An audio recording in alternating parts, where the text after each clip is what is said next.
Welcome to the Highbury Squad. You can follow us on Twitter at Highbury Squad. In fact, it's the same on Instagram, YouTube, Facebook, and eventually iTunes. Join me, Sophie, aka at Soccer Diva, Amanda, aka at Gooner Girl 1969, and our very special guest, Super Kev, Super Kevin Campbell. It's just like being down the pub with your mates. Ladies and gentlemen, welcome to another edition of the Highbury Squad. Joining me this evening is Super Kev, Super Kevin Campbell. Hello. Hi, Soph. How are you, darling? I've been better. I hate Mondays like this. And I hate bullshit early kickoffs on a Sunday as well. But I'm not going to make any excuses, Kev, and we'll get into that. Amanda cannot join us today. We send well wishes to her and to Jack. She does have a prediction for the Napoli game on Thursday, and we'll share that with you a little bit later on. But joining us today is someone who I've long admired, and I love what he's done for the Everton fandom. He is the man who started ToffeeTV, has been a long time football fan. I think when he was born, he was wearing a blue shirt, apparently. This is what I hear. He's also the host of the Evertonian's podcast. Has done a lot of MLS stuff as well in the past. He's an all-round epic human being. Welcome to the show. Now, how do I introduce you? Because to me, you're Ped, you're Pete, but who are you? I'm the only person who calls me Pete is my mum. So no, I'm in trouble. No, but started that's off okay. real bad. That's okay. No, that's right, okay. Peter McPartland. How about that? That's fine. I don't mind. That's what I was. Well, I wasn't christened. That Let's might call be part of it. We'll just call him Super Ped. How about that? So then we've got two supers on today. Well, listen, you must be so stoked this Monday. I don't want to make any excuses for our team yesterday. I think Everton did a brilliant job setting up against us. But I want to ask you this question, Peter, because when you saw our team sheet and you saw El Neni and Guendouzi in midfield, were you not rubbing your hands together and feeling confident even before a ball was kicked? I didn't look at your team sheet. Genuinely, I didn't. Honestly, I never look at the opposition team sheet. I couldn't care less. I couldn't care less who plays for the opposition, because part of being an Evertonian is worrying more about your own side than the opposition's. And that's genuine. I honestly didn't know who was playing for you. I didn't know whether Lacazette was playing it or it was, I didn't look. And it wouldn't really matter to me anyway, because I always think you can only play against the team that you're playing against. And I don't know enough about Arsenal to know what your strengths and your weaknesses are, but I just thought, well, if Everton continue playing the way they play, and then we might be in for a shout. And to be honest, the only thing I looked at was when I found out Phil Jagielka was playing instead of Michael Keane, and that's when I started to worry a little bit. But Arsenal have got a fantastic team, a fantastic squad, and as I say, I don't really concern myself worrying too much, because I think you can start worrying yourself into a defeat before the game's even kicked off. Well, we were worried. That was the massive pause there, right, Kev? Because, listen, we do have injuries and we have suspensions. Torreira suspended. Jack has been injured for the last few games. Ramsey was carrying a wee knock. Emery being cautious ahead of the Europa League game. But, Kev, weren't you a little bit worried, knowing Everton the way you do? And El Neni, not a lot of us are a huge fan of his, even though we respect the kid. It just felt like where the battle was going to be lost and won for me against this particular Everton team was going to be in midfield. And that was a huge concern starting right off the bat.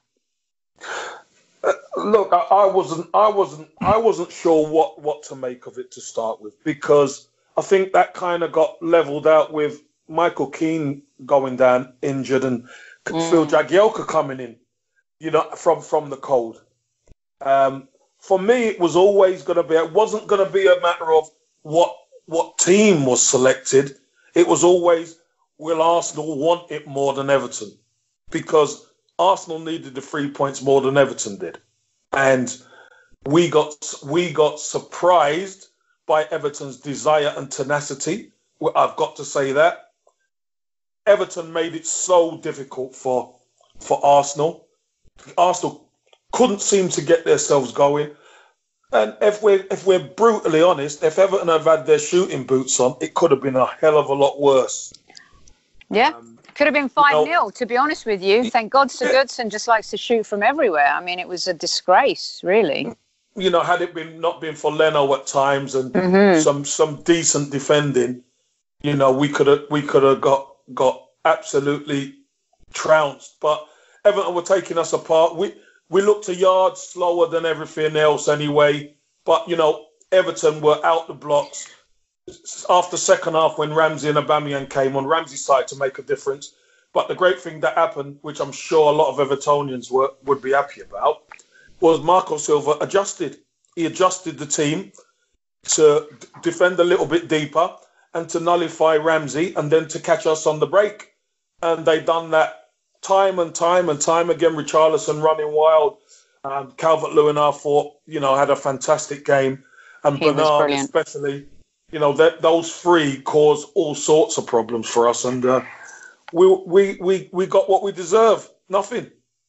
Yep. Peter, you know, what was interesting is Marco Silva, and you can educate me here as well in terms of Everton's style of playing when I've seen you play this season. Marco Silva is definitely a feet-to-ball kind of manager.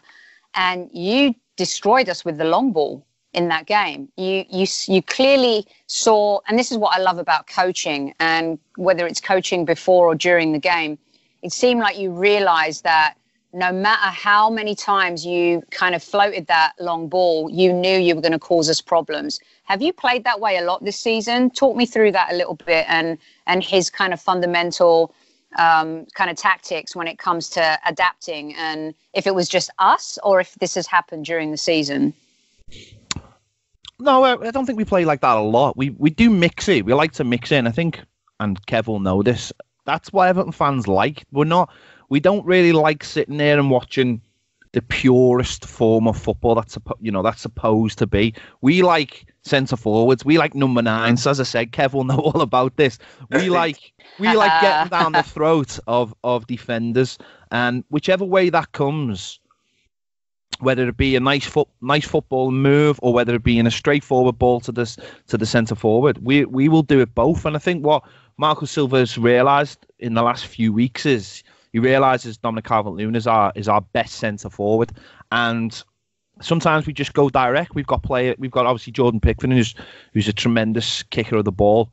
You know, Michael Keane, when he's playing at the back, he's got great distribution, a lot better than some people think he has. And you've got to use every weapon you've got available to you. And I thought yesterday we mixed it really well. I thought when we needed to go long, we had Dom getting stuck into your centre backs, and when we needed to play football, we had Richarlison, and we had especially Bernard. I thought Bernard was absolutely fantastic yesterday. I mean, for a player to pick a player up like him for nothing in this day and age is absolutely brilliant. So I thought second half, when we started playing counter attack, like you've already mentioned, it could have been a lot more. It could have been a lot more last week at West Ham, and I suppose that's the only little disappointment we've got at the moment, is that we're not quite putting teams to bed, and that's been the thing all season.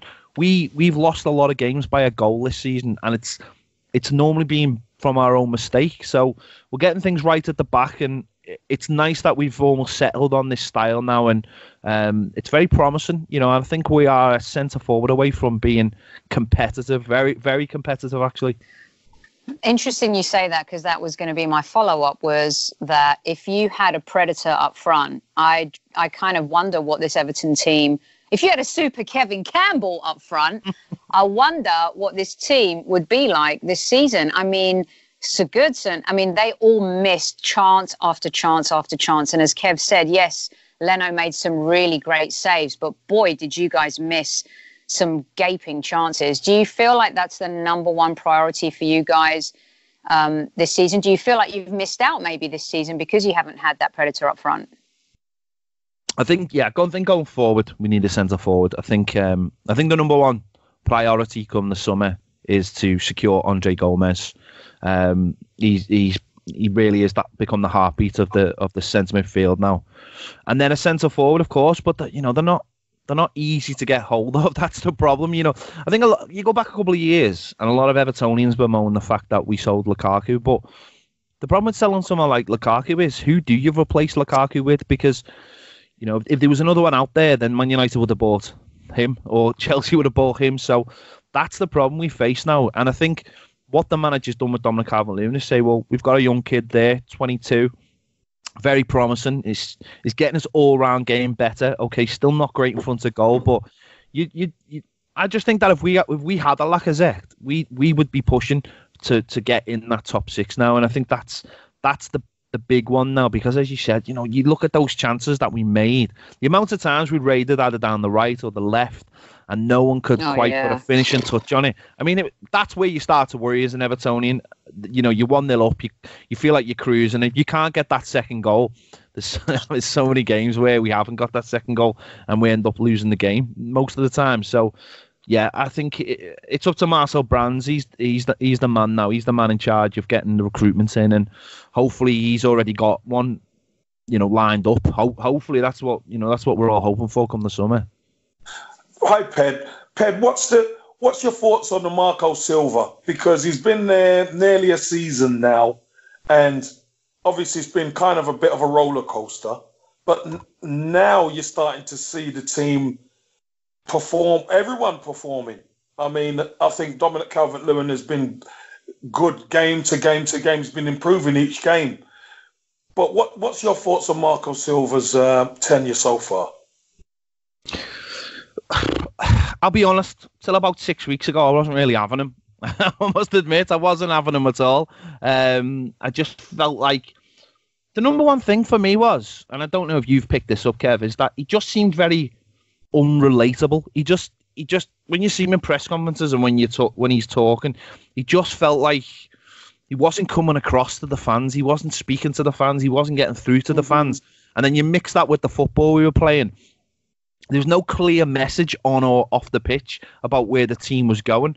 And listen, we are stuck in the mid at the moment in this city with Mr. Klopp. Yeah, Mr. Klopp, who very, very clearly connects with their fan base, and they absolutely love that. And that's not what I'm necessarily calling for. But you want, when Roberto come in, he just straight away sort of got the fans, and he spoke the language the fans wanted to hear.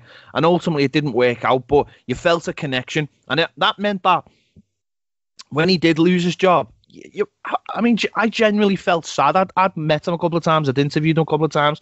I really liked him on a personal level. So I felt sad.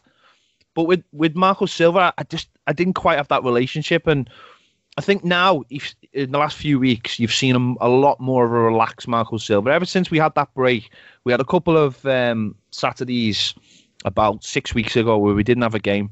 And he obviously took the players away and worked with them. And ever since then, we've only lost one game, and we've only actually conceded in one game of football in that time. And now you're starting to see his footballers, and you're seeing his style, and you're seeing him as a human being starting to come out and being a little bit less inhibited about connecting with Everton fans. The crowd are getting more involved now. We've just got like a little singing section in the Gladys Street. That's helping the atmospheres, and he's buying into that, and we're buying into him. And I think that's the way it's got to be, because for a team or club like Everton, we don't always get that media coverage, and we don't always get that. That it almost feels like us against everyone else a lot of the time.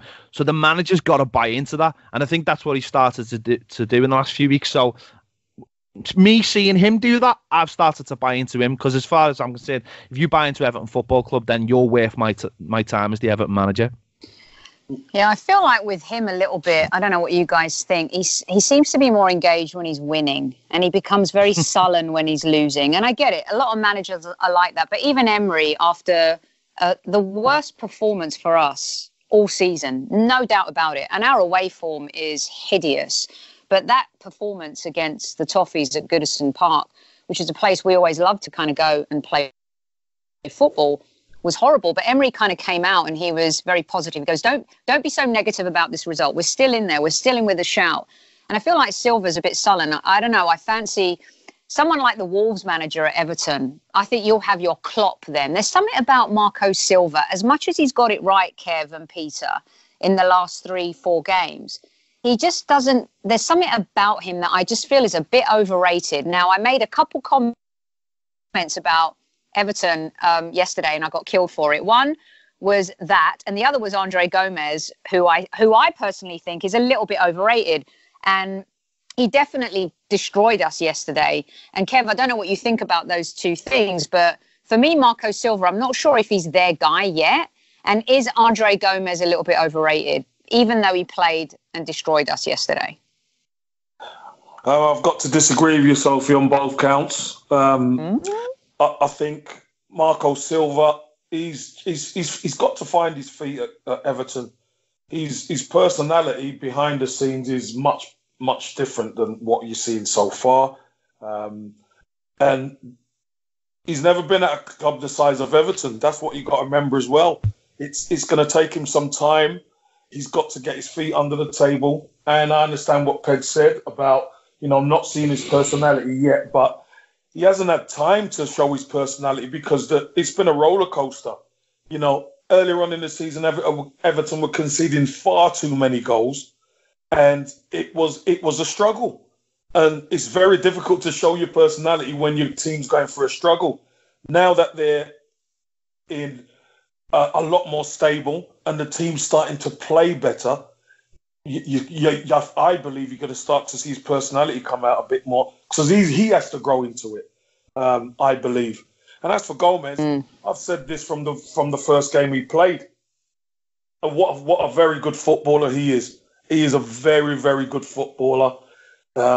Marco Silva's done excellent getting him in. I don't know how much you've said of him, Sophie, but he can dictate a game. He really can. And that's what Everton have been missing. Even, getting those short passes in and just keeping the play ticking over. He makes players around him better. And that's a good sign. He might not even have a great game, but he makes Garner Gay and all Sigurdsson, he makes them better. And that is why I think the Everton fans have taken him into their heart because, they've missed a midfielder like that for a long, long time. Peter, let me ask you this. What, from an outsider point of view, other than the obvious with Arsenal, what did you... Yes, we're missing Torreira and Xhaka. That was a huge loss for us in the game yesterday. But we still, at half-time, bought on Aubameyang, Ramsey. We had Lacazette. We had Ozil. We had Socrates.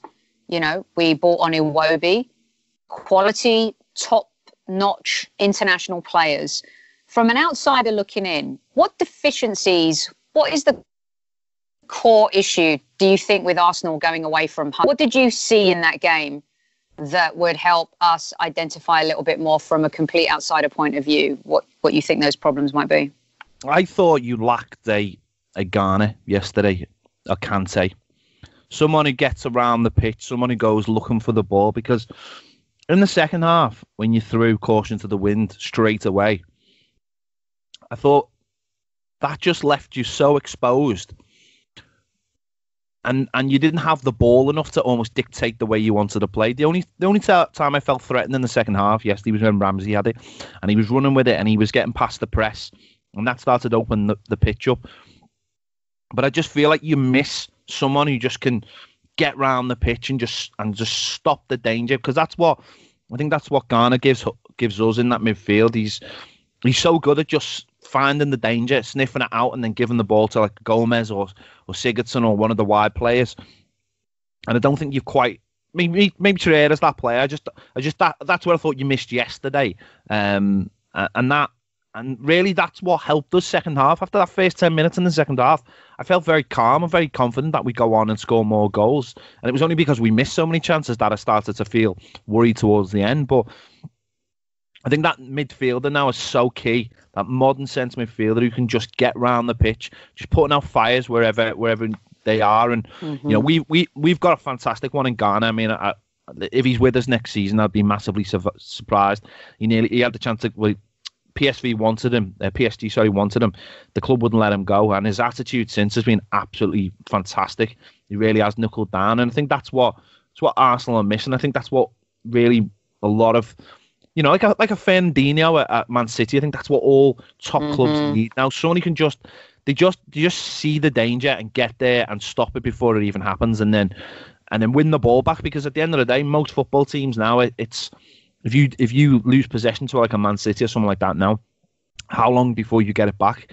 And Arsenal are fantastic in possession, but when they're out of possession, and I think this is why the home away problem is with Arsenal, because when Arsenal are not in possession, I think that's where you've got to worry. They don't have those players to win the ball back.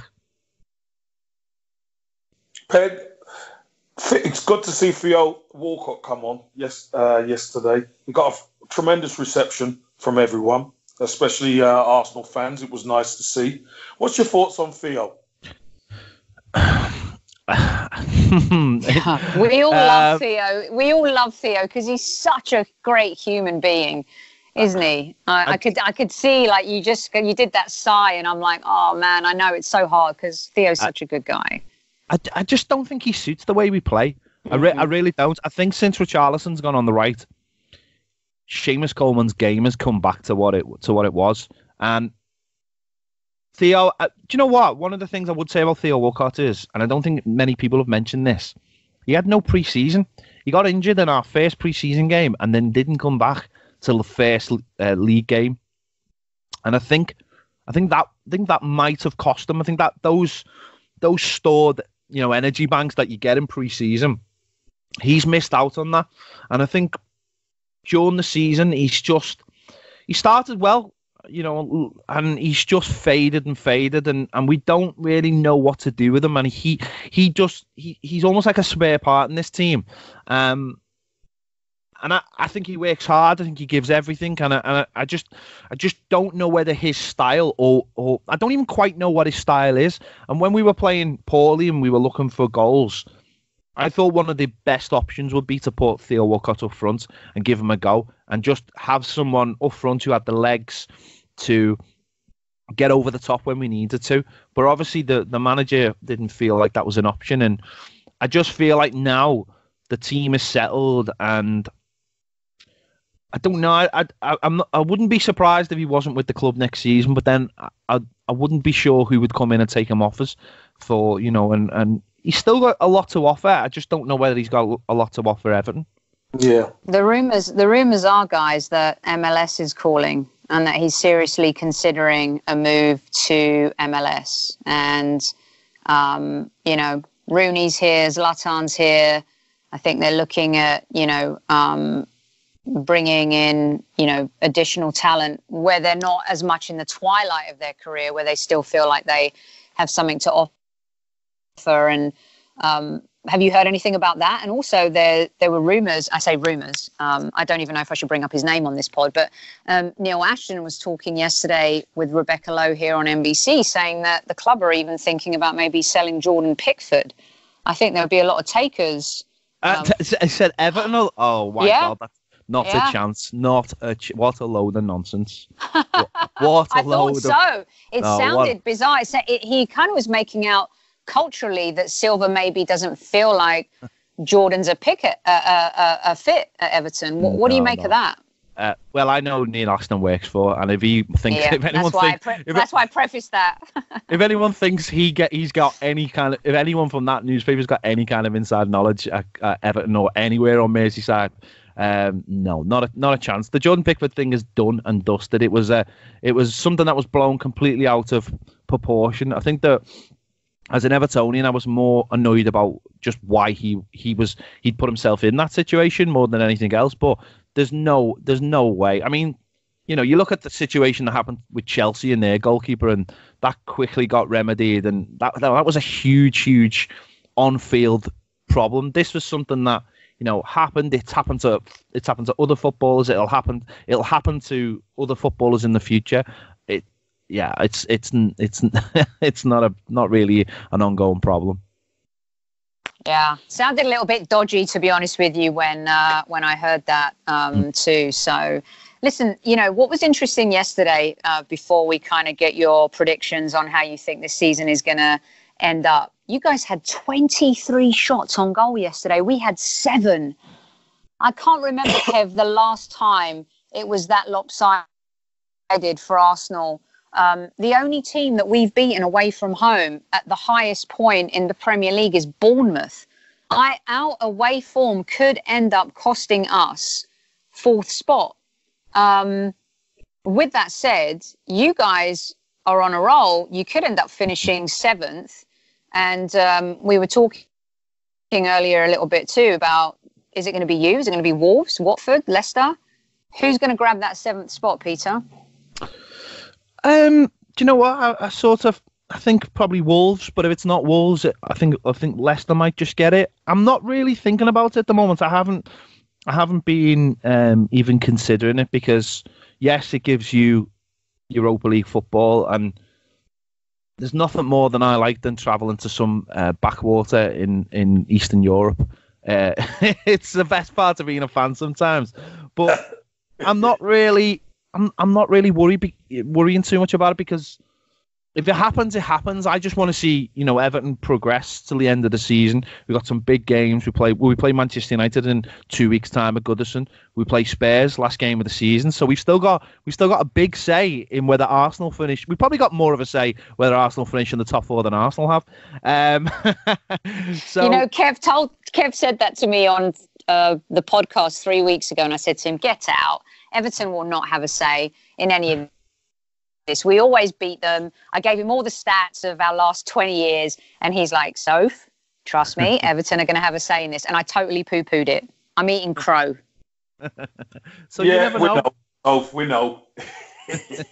So you never know. A couple of weeks, Manchester United at home, big opportunity, and we go to, the Spurs last game of the season. That's the one. That's the one, Ped. That could be the one. I'll be honest, Kev, if I'm perfectly honest, on that day, I think I'll just be hoping that I'll be celebrating a sky blue win rather than a royal blue win. Hopefully it's over before then. I certainly hope so, because that's the one thing. It's great to have this upturn in form, but oh my God, if they win anything this season, it's just like the ground might well swallow me up. Oh, jeez. I know a lot of people feel that way, Ped. I think there's a comparison for us fans, and we've talked about it a bit on the podcast this season, Ped, is that, Tottenham, they're our noisy neighbours. City were the noisy neighbours, but they backed it up and they've won a ton, and they've been brilliant. We all take our hats off to City and what they've done, no matter how they've done it and what we all think about the FFP and all that stuff. But, Liverpool, a little bit like Tottenham, have created a lot of noise but done won nothing of late with Klopp. In terms of Pochettino and Klopp, and I compare the two a lot, does it bug you as much as it bugs us? That it really bugs us. Amanda, Kev and I talk about this a lot, not only on the pod but on WhatsApp, that the fact that they've won nothing, the fact that they're so lauded. Now Liverpool are in a position to maybe do something. As a Toffee, talk me through the pain and what you feel seeing these Reds rise. These are the truest noisy neighbours, though, of any sense. These are the loudest neighbours in the world. There's no one else to compare them to, because what you have to actually admit is that Liverpool are actually a world force when it comes to football, and it saddens me to say that, but they are. They've got the history to back it up, and okay, they haven't done it for a while, but their fans will never ever let you forget what they've done. And it doesn't matter how long they go without winning a trophy. Their fans are just some of the most unbearable. Yeah, that's the thing I was going to say, Kev. Yeah, I was trying to think of the right word. They are the most unbearable. Those Johnnies, that mate. They are the most unbearable people on earth. Let me just say that they are horrendous. I have to share a studio with them every single day, and I can't even get away from them. My studio backs onto. Literally, we are in the same building as the biggest Liverpool YouTube fan channel in the world, and they're all right at the moment. But as soon as they win something, which they will, we have to prepare ourselves. They will win something eventually, and they're just awful because I just can't even tell you because the way I feel about Everton, and I don't know what anyone else feels about that. I look at Evertonians and I think my team and the fans of my team generally go the match, have some kind of understanding of how football works. You know, we as Evertonians are always the first to sort of have a go at ourselves, laugh at ourselves. We poke fun at ourselves all the time, but they have this level of they don't, you know, you hierarchy. Well, it's not even hierarchy. Feel like the hierarchy. It is that, but I feel like I have earned a right as an Evertonian, supporting the club for like 35 years, going to match when I was 5 years old, standing on the Gladys Street. I've been to cup finals. I haven't missed a home game for 17 years. I feel like I've earned my crust. I feel like I've earned my crust as an Evertonian. You get these Reds who have never clearly been to Anfield in their lives. They bought, like, you know, a top from a replica top from the shop, and suddenly feel like they can hold it over you that they're a Liverpool fan. And it's like, no, you haven't. Like I've got uncles, and like my dad's the only Evertonian out of nine. He's got 8 brothers and sisters, and he's the only Evertonian. And all my uncles have been everywhere, every European Cup final, Tokyo to see the World Club Championships and all that kind of thing. I respect them. I respect those people because they've been and seen and done it. And yet I have to take abuse of people who probably wouldn't even know what Anfield was. And I have to take abuse of them. No, you're all right. So if they ever win something, you'll just see the city fill up with these people that, they'll need directions, put it that way. And that's the worst part. I can take it off proper Reds. I can, but not off these people. Oh no. So I'm crossing every finger and every toe for Man City to just win it, and to win the Champions League as well. Win everything. I just want Man City to win everything, just for them to cry about FFP. Ted, but will it be sweeter if it went down to the wire and they lost? Oh no! Come on. I mean, Kev, I'll be honest, right? This is how bad I am. So, 20 years ago, 30 years ago, sorry, I'm 10 years old. I'm literally in the house on my own, and when Michael Thomas goes through, honest to God, it is as much a memory for me as any Everton moment. Honestly, it is. I'm 10 years old, and that's how much I hate them. And when Michael Thomas goes through, it is one of the greatest nights of my life when he sticks it past Bruce Grobbelaar. It is one of the greatest nights of my life, but I cannot go through that again.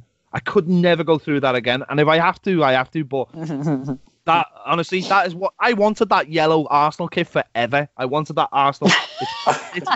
It's the greatest football kit that's not an Everton kit ever. Yes. Honestly, it is. And this is why I hold a little affinity with Arsenal. I genuinely do. In fact, you know, one of the best away trips I ever went to was it was Everton versus Arsenal, and it was did it finish 4-3 or 5-3 at Highbury? And you got the league, but we played really well. It was Moyes' first season, the end of Moyes' first season. And I remember Martin Keown coming around with the league, and we all clapped them. And it was a great day because I felt like, even though Arsenal beat us, I felt like we had a little bit of Everton back. Yeah. We had a go, and we felt like we got a little bit of Everton back that day. And Arsenal had won the league, and people like Martin Keown had the trophy, and it was really nice. And I've always felt a little affinity with Arsenal, but it all comes from that day. Michael Thomas, absolute hero, of course, till he scored in the 1992 FA Cup final for Liverpool.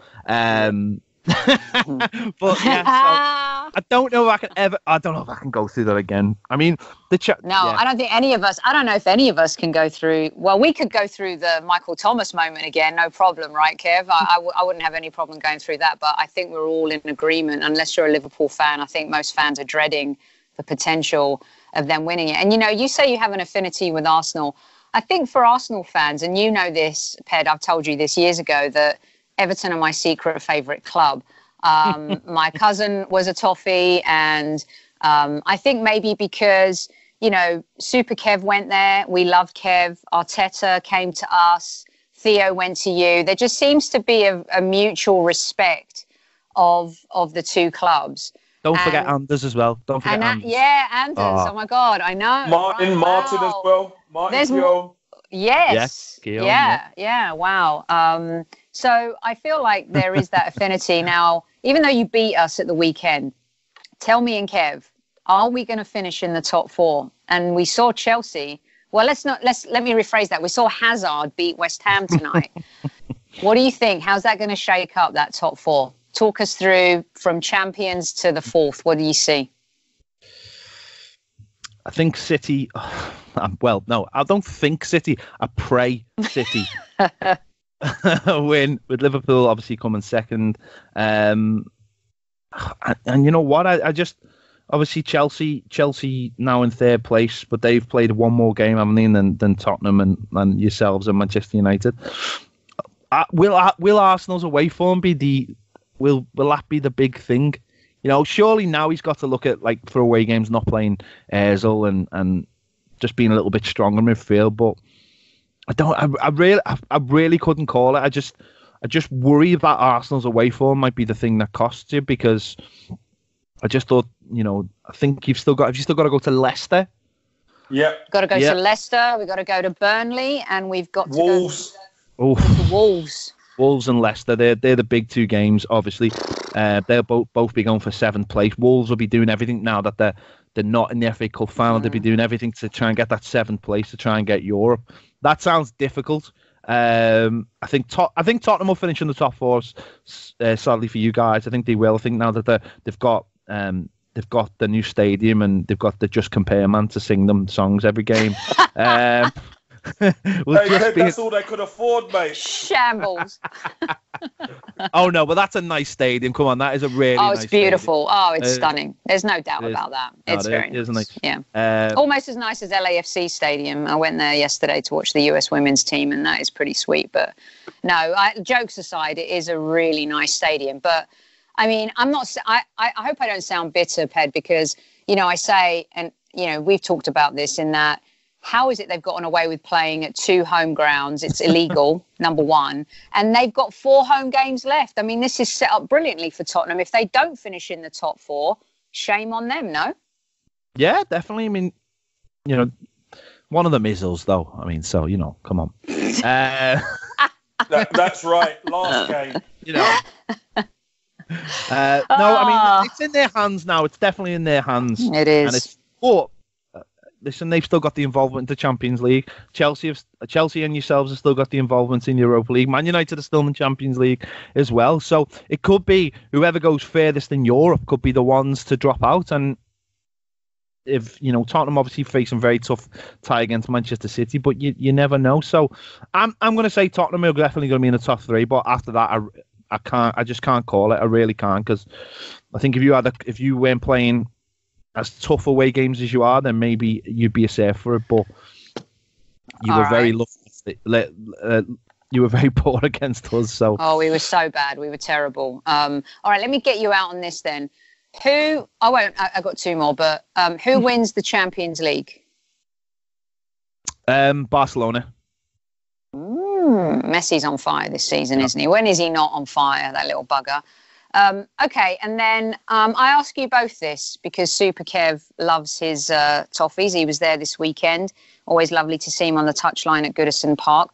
What is your wish for Everton next season? When you see, I know you're up there for 7th, Peter, and you've done really well. But when you see kind of Wolves, and we've seen these anomalies with teams come up, they have this sense. Burnley did it. You know, Wolves have done it. They've lit up the Premier League this season. Like, if you had a wish for Everton next season, what would it be? What would you love to see Everton do? Is it a cup? What is it?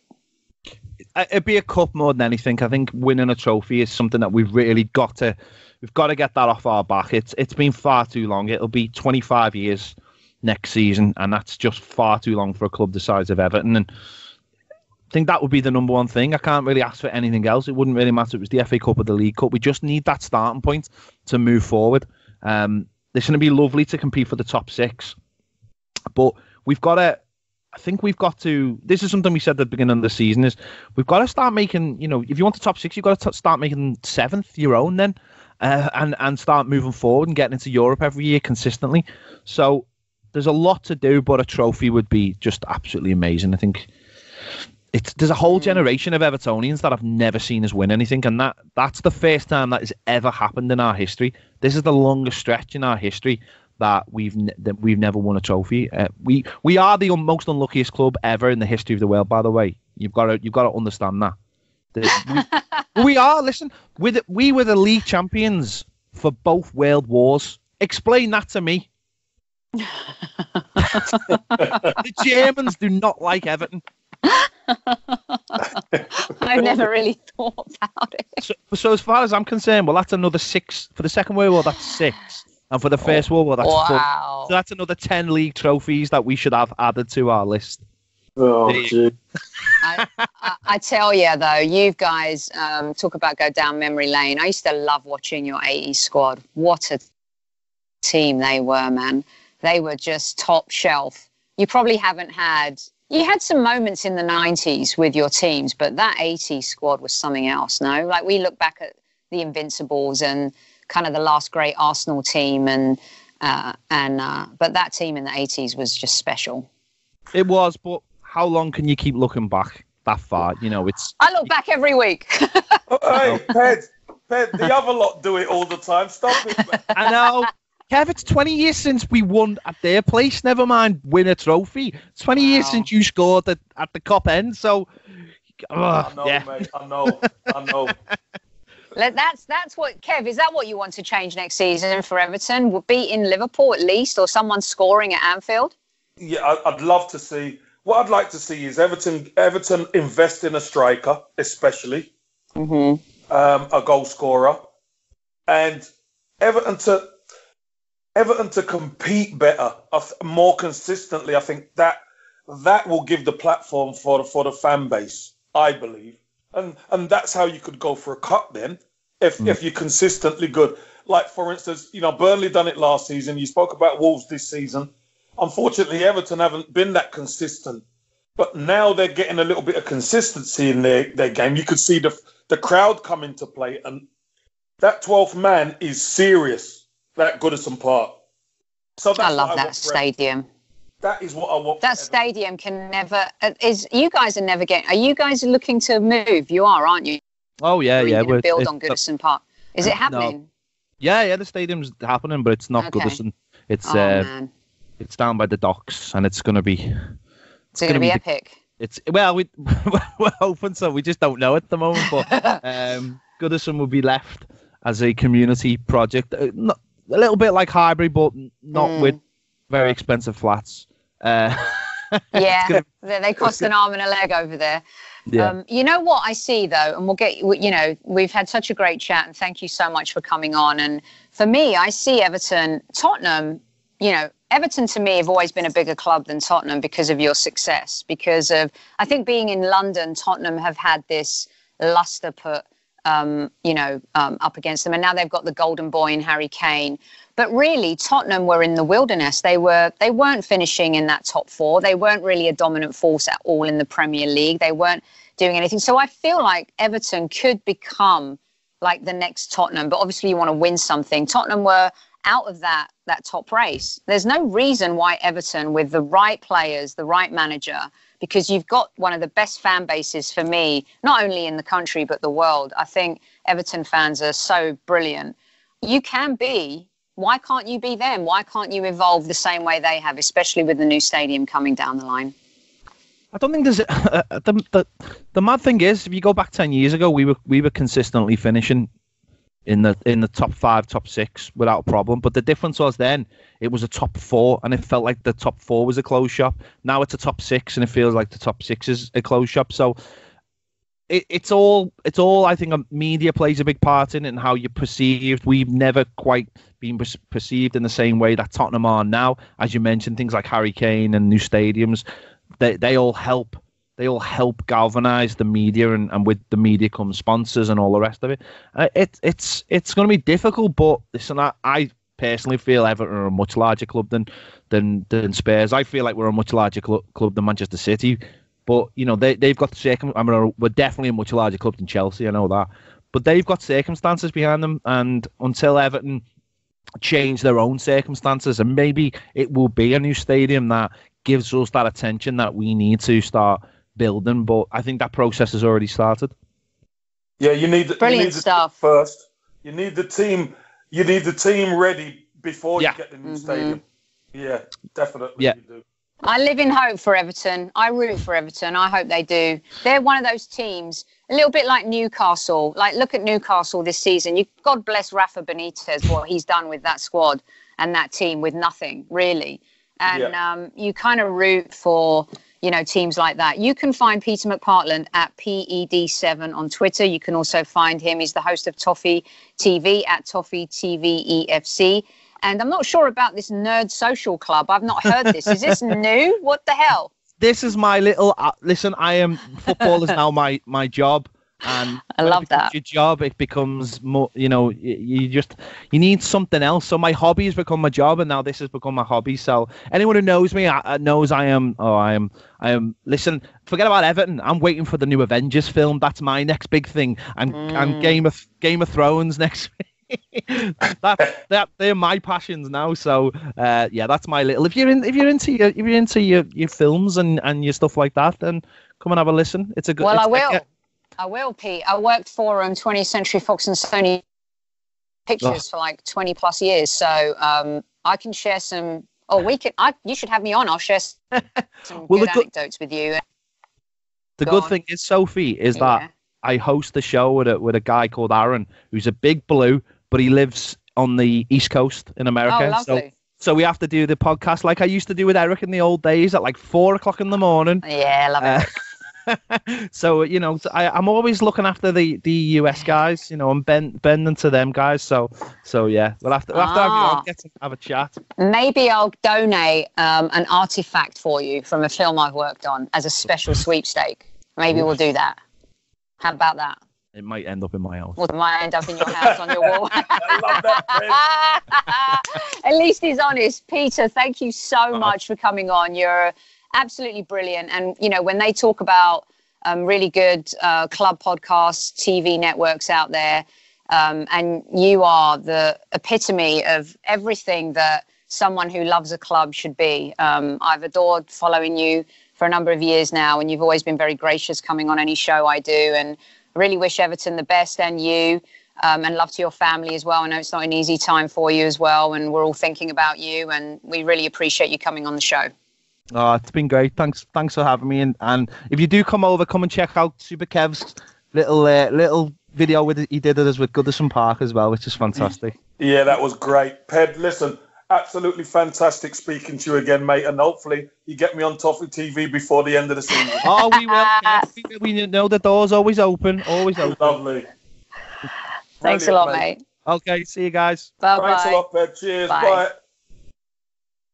Oh, good stuff. Top guy. Top shelf guy, right, Kev? Yeah, great guy. Great people, them Toffee TV guys. Excellent. I tell you, how lucky did you get playing for these two clubs? Like, seriously, I know we joke about it and stuff like that, but when you think about your career and the fact that you played for such great clubs, like clubs that, have had an impact on English football for eons, you must feel like, wow, how blessed, right?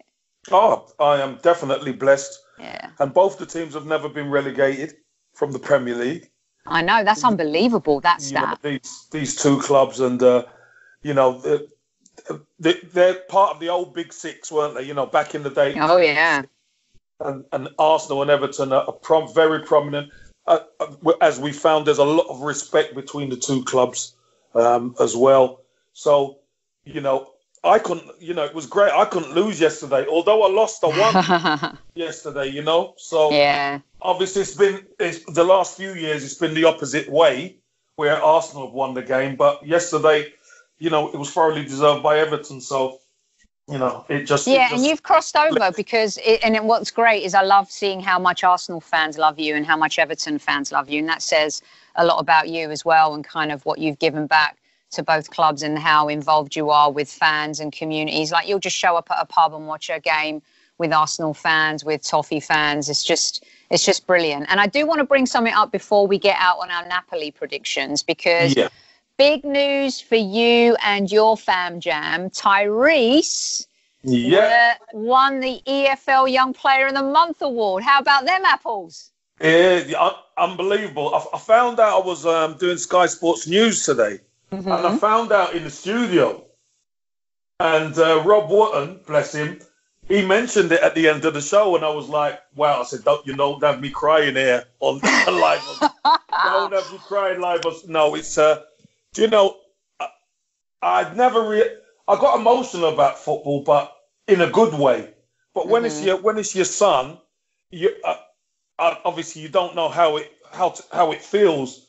But now that things are starting to happen, and he's a pro and he's playing and stuff, it really does touch your heart. So I'm so delighted. It's wonderful. Everybody, the whole Campbell family is so proud of him, and hopefully, fingers crossed, touch wood and all that. It's the first of many. You know, he gave a successful career.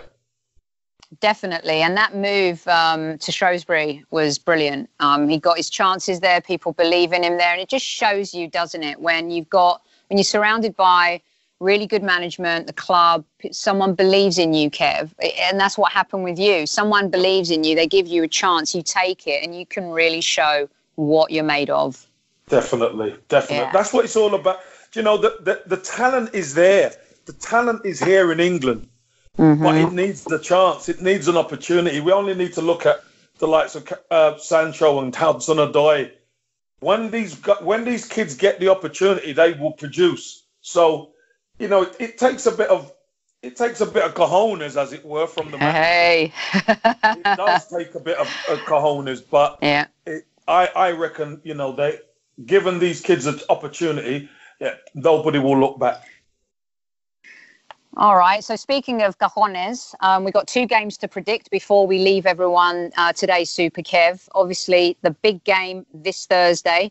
Hopefully, we've got some injured players coming back. We're hopefully going to regroup in terms of how we played against Everton this weekend. We're at home, which is a good thing for us. I mean, I wish all of our games were at home. What do you think, Kev? What's your take on Napoli? Because for me, Napoli aren't as great as they've been in the last 3 seasons. Ancelotti definitely has a front 3 that are very frightening. And obviously, Koulibaly is one of the best in the business, but maybe playing in a poorer team. And he probably won't be there next season. Talk me through this game. What are you thinking? I'm thinking they're going to want to play cagey and not concede typical calcio-style Italian. They're going to want to keep things very tight, you know, not let Arsenal get a grip of the central midfield. They're not going to mind them going down the wings. But I just think it's not about Napoli. This is about Arsenal and how Arsenal approach it. Arsenal have to really, obviously, they've got to forget what happened yesterday, although it's painful, and really set that tempo and go for the jugular and make it a really hot night for Napoli. You know, Arsenal record at home is unbelievable. It's incredible. So they have to really put them under pressure. And Aubameyang and Lacazette have to start the game together. They have to. And, you know, this is where hopefully we're going to see the best of Mesut Ozil, because we didn't see that yesterday. But these are the big games where we expect him to make a difference. We really do. And I'm sure Torreira can play as well, can't he? Yes, I believe he can in this game. So obviously he knows Italian football very well after just coming from there. So I think he's going to be key to making sure we try and keep the back door shut. I think you actually realise when he's not there how much we miss him. We really do. So I believe Arsenal are going to win the game. I reckon it's typical Arsenal. Arsenal are going to win the game, but Napoli will score. I believe it's going to be 2-1, and it will just keep it on tenterhooks for the away leg. I agree with you. I think Napoli will actually score first, and we'll kind of, you know, have one of those Arsenal home performances. Agree with you, 2-1. Our girl PG thinks it's going to be a 2-2. She thinks Napoli are going to get 2 away goals. Wow. Here's the scoop. On the road in Europa League, you know what? I should have checked the stats, Kev. We're not as bad on the road in Europa League as we've been in the Premier League. I don't think so. Well, maybe we'll talk about it a little bit more on the second leg, but I I think if we do concede can Socrates play? Away, yes, because I don't think the ban counts for Europe. He's banned in the Premier League. Yeah, that helps us. Can you imagine not having Socrates at Burnley and Leicester or Watford? Jeez, it's going to be tough, isn't it? Who's going to play? Who's he going to play? Koscielny's injured. Mavropanos. He might have to come in. Mavropanos. Yeah, he may play someone like El Neni as a CB. No, if it depends. No. Maybe not after the Everton performance. Hopefully not. But yeah, I just see that at centre half. No chance. Well, he's done. Wenger did it a couple times. Yeah, but yeah, I get that one, but no thanks. All right, now give me the good news on the Watford prediction. I think we'll throw this one in because we'll probably do a show between them, but just in case, because it's pretty tight when we play Thursday to Monday, we'll probably do the show Monday night. Tell me that Watford are on such a high right now, Super Kev, that we will go to Vicarage Road and we will beat the Hornets. I think we're going to have to. We're going to have to beat them. We're going to have to beat them. And again, I'm going to go for a tight victory, 2-1 again. Arsenal can't afford to be tinkering with the squad anymore, with the first 11. They've got to play the best team now with all the firepower in it. And I think we'll beat Watford 2-1. Yeah. I'm going to go for a 3-1. There's something about Watford that isn't too far removed from Islington, where I feel like it's kind of an away/home game. So I'm going to go for a 3-1. We didn't get Amanda's prediction on that one, but we will get it for you. Brilliant show. She'll probably say a draw. She will. She's probably going to say a draw. I mean, we've got some tough games coming up, Kev. Burnley, Leicester. We play well against Leicester generally, but they are resurgent under Brendan Rodgers, aren't they? They're looking good. They are. Brendan Rodgers has got a lot to prove now. He's come back from Celtic, and you're starting to see Leicester the resurgence. He's very good with young players. They've got a very talented young squad, and they're playing free, and they're playing very exciting football. And Vardy's come on again, hasn't he? He has. Yeah. Scored a couple at the weekend. I think he's 50th highest goal scorer in Premier League history now. Jamie Vardy. Which is crazy considering how many years he's actually been in the Premier League. Exactly. So yeah, it's very impressive. He's doing a very good job. A good job by Leicester. Well, you guys, it's going to be quite the end to the season. Not only in terms of who's going to win the league, but that fight for third and fourth is insane. We've got some really tough games coming up, but the team has to believe. Emery's got to get this right. We live in hope. And, I have been one that has said, Kev, considering where we're at, the fact that we're even fighting for top four, no one predicted that at the beginning of the season, did they? No one gave us a chance. In all honesty. No, nobody gave us a chance. And look, as long as we're in with a chance, we've got an opportunity. We've got to be positive, haven't we? So definitely. Look, if you would have told us this with 6 games to go, we'll be 4th place. We'd have taken that. Absolutely. Are we 5th now? Are we? Because Chelsea won. Yes. So, but we're in the mix-up. That's the key. Exactly. And the fact that, bad results are going to happen. We move on. Let's hope Emery gets it right. And good luck to the Gunners this Thursday. Come on, the Arsenal. And Kev will leave you with this in Amanda's absence. Always Arsenal.